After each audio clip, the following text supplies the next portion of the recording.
Welcome back, guys. I am back with another video, and today we'll be discussing a law that was given by Gregor Mendel.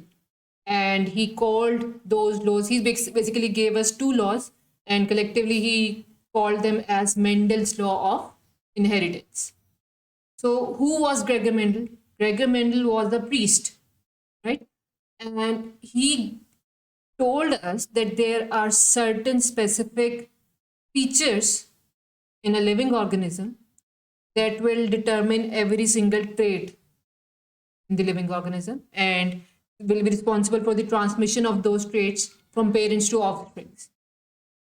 And he called them as genes. What did he say? He said there are certain specific features, there are certain specific entities that are responsible for determining our traits and for the transmission of these traits from parents to offsprings. And those were called as or known as genes. So he moved on with the study of genes, and the living organism he chose was a pea plant that is also known as Pisum sativum. That is a scientific name for pea plant, right? Pisum sativum. He said that if we have to study the genetic characteristics of a living organism, there needs to be certain characteristics or features that should be present in that living organism. And those features need to be the first feature. There should be different traits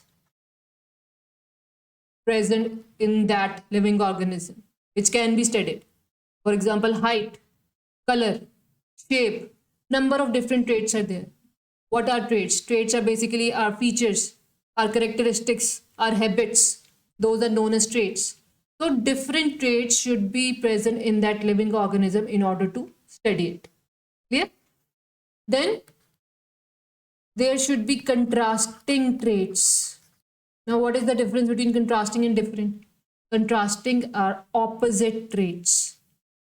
If there is a long-heighted living organism, there should be a short-heighted living organism. If there is a smooth shape, then there should be a wrinkled shape. If there is some color present, then there should be a presence of another color as well. A contrasting trait should be there to study it. Clear? The third one, the living organism should be capable of self as well as cross fertilization. Self as well as cross fertilization. Self fertilization, meaning within the same living organism, within the same type, within the living organism having same characteristics. Whereas cross fertilization between two different living organisms having different traits. That is the cross fertilization. You will get the meaning of this when we'll further discuss it in detail. So there should be a characteristic that they should have self as well as cross fertilization possible in them. Then the last one, the complete life cycle of a living organism should be short and fast. It should be short and fast. Why?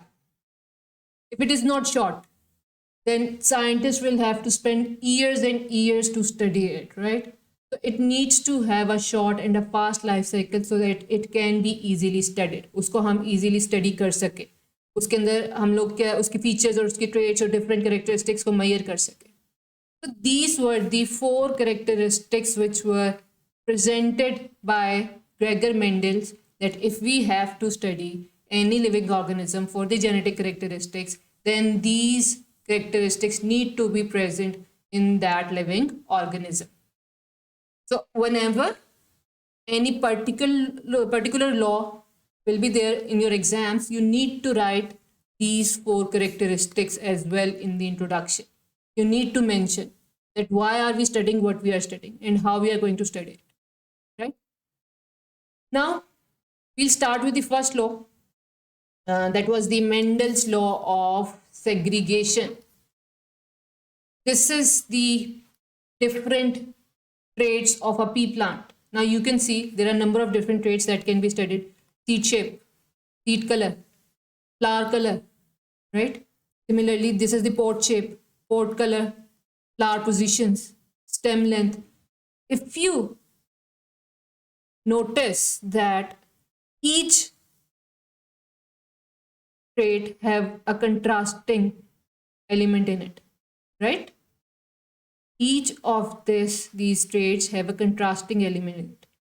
For example, seed shape. If it is present in a round shape, then there is the presence of a wrinkled shape as well. If the seed color is yellow, then a green colored seed is also present. If the flower color is purple, then a white colored flower is there. So these are the contrasting traits that are present in the pea plant. On the basis of this, he studied them. Before we move on to the actual cross, there are certain terminologies that you need to understand.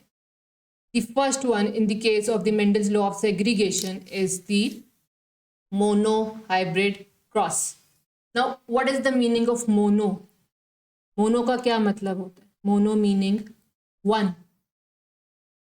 So it is a type of a cross in which we are going to discuss only one type of the trait. We are going to study only one trait. Whether it will be color, whether it will be shape or height, right? So when we are going to study only one trait, then it will be a monohybrid cross. Second terminology, that is the true breeding plant. A true breeding plant is a plant that will produce offsprings with the same phenotype. What is the phenotype? The physical characteristics, the physical traits. अगर हमारे पास एक round seeded plant है, it will going to produce the next generation. A plant will be produced through that seed, and that plant will give rise to the seeds which are again round seeded. Same type of phenotype is produced. That is a true breeding plant. If it is yellow colored seeds, then that seed will give rise to the plant that will produce the yellow colored seed.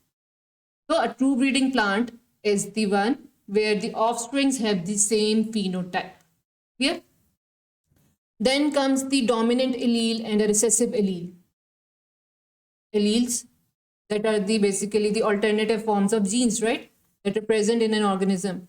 If it is dominant, that means the characteristics that is present in that dominant gene will be present in that living organism, and this characteristic will then mask the characteristic of recessive gene.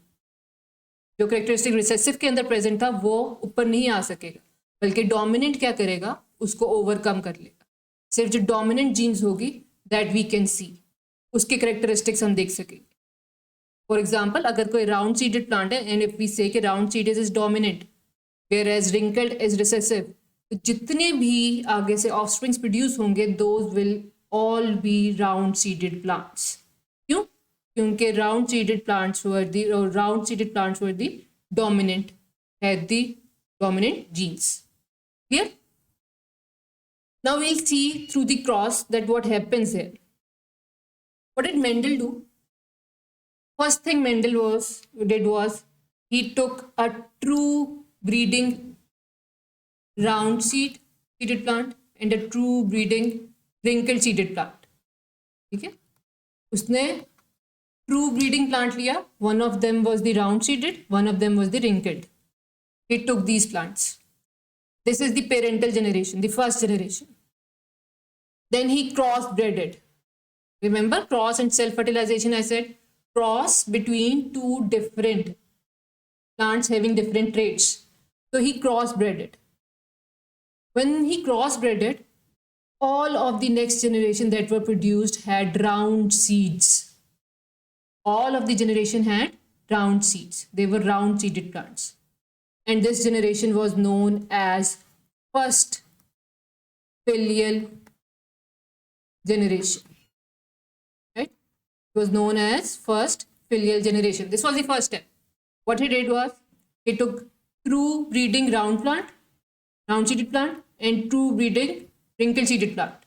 दोनों को उसने cross fertilise करवाया and all of the seeds which were produced were round, सबके सब round थे. इससे एक चीज डिडक्ट होती है. We used both the seeds, round as well as wrinkled. From this he deducted if all of the seeds are round, that means that genes that is controlling the round seeds is dominant. वो क्या है? वो dominant है. It is dominant. Now, the next step he did was he self-fertilized the first filial generation, F1 with that of the F1. First filial generation, he did the self-fertilization. What he did was, he did self-fertilization of the first filial generation. Yeah. Now, the result of the first filial generation, why is it called self-fertilization? Because the same kind of seeds were fertilized together. They were fertilized together, the same kind. Now, what happens was the next generation, which is known as second filial generation, it produced 75% of the round seeded plants and only 25% of the wrinkled seeded plant with the ratio of 3:1. 3 were the round seeded plants and 1 of them was the wrinkled seeded plant. This was the ratio. So after this, there was a conclusion made that round seed plants have a dominant genes, whereas wrinkled seed plants have recessive genes.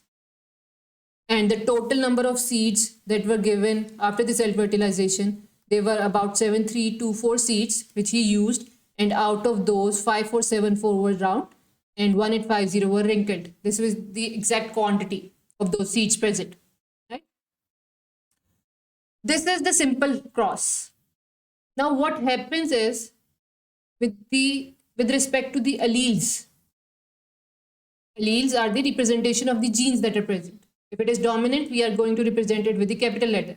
If it is recessive, we are going to represent it with small letter. Right? This is how alleles are represented. What he did was the parental generation. I'm going to repeat the process.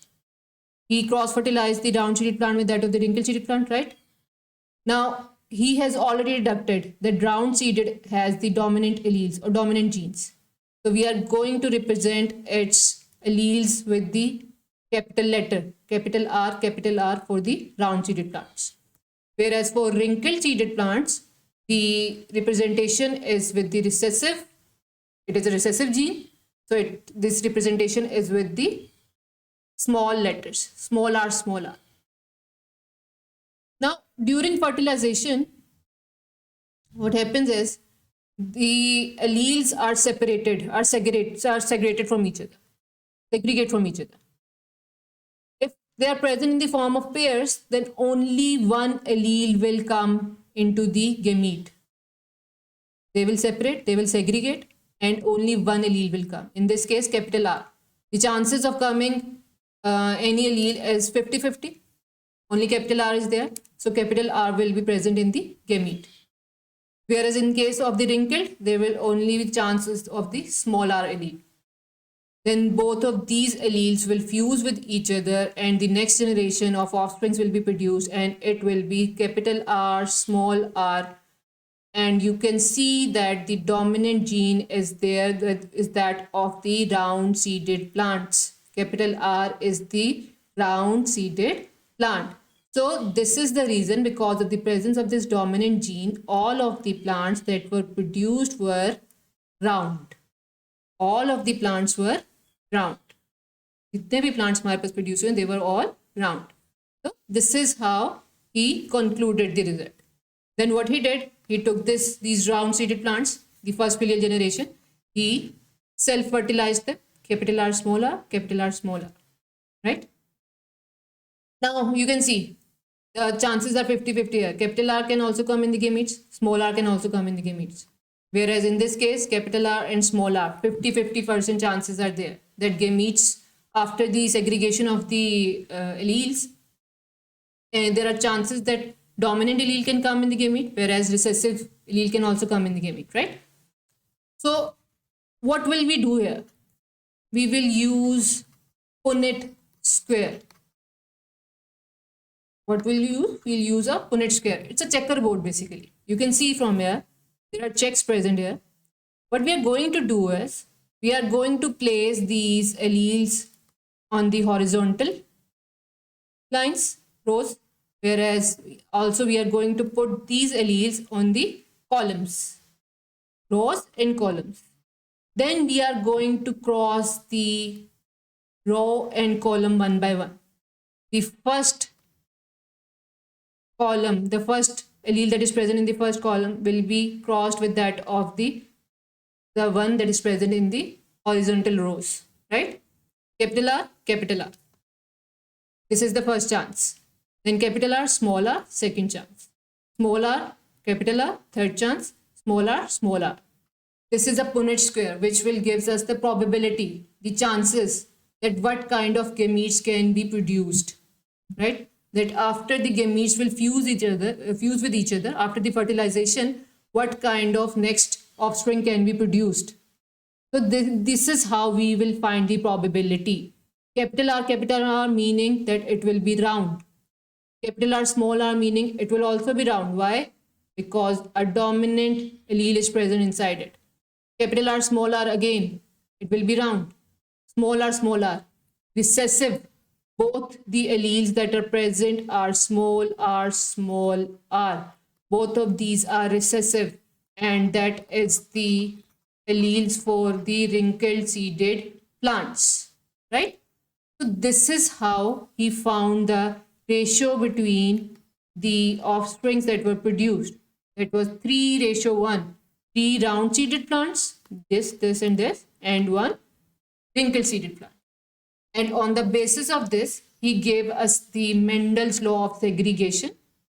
What did he say? He said that alleles are going to separate from each other when they'll go into the gametes. They will separate. From the pair of the alleles, only a single allele will go into the gamete, which will then fuse with each other, and after fertilization, they will produce the offspring. This is why it is known as Mendel's law of segregation, because a segregation is being occurred here. The alleles are being segregated here, right? This is how the Mendel's law of segregation came into being.